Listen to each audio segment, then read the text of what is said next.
സ്വന്തം റിലേറ്റീവ്സ് അവര് അമ്മപ്പ ആയതുകൊണ്ട് നമ്മൾ എന്ത് പറഞ്ഞാലും അത് മനസ്സിൽ എടുക്കൂല. ഇപ്പോ ഈ ദേഷ്യമെല്ലാം നമ്മുടെ ഉള്ളിൽ വെച്ച് എന്താ ചെയ്യാൻ പോകുന്നത് പറ.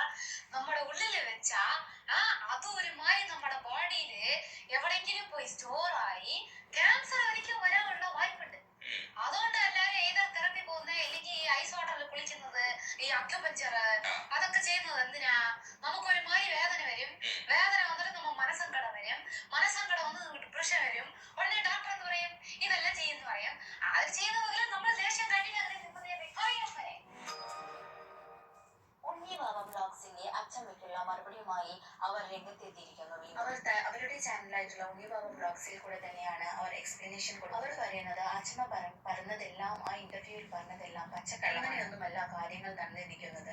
അച്ഛൻ ഉണ്ടായിരുന്നെങ്കിൽ അവർ ഈ പറയാൻ നിൽക്കില്ല. അച്ഛന് പോലും ഇഷ്ടമല്ല അച്ചമ്മയെ, അച്ചമ്മയെ വിളിക്കാറുമില്ല, കാണാറുമില്ല. എന്നാൽ കൂടി മമ്മിയാണ് അച്ചമ്മയ്ക്ക് വേണ്ട എല്ലാ കാര്യങ്ങളും ചെയ്തു കൊടുത്തിരുന്നത്. എന്നിട്ടും മമ്മിയെ കുറ്റം പറഞ്ഞ ഒരു ചാനലിൽ ഇരിക്കുന്നുണ്ടെങ്കിൽ അത് അച്ചമ്മ എത്ര മോശമാണെന്ന് നിങ്ങൾക്ക് ചിന്തിക്കാമോ?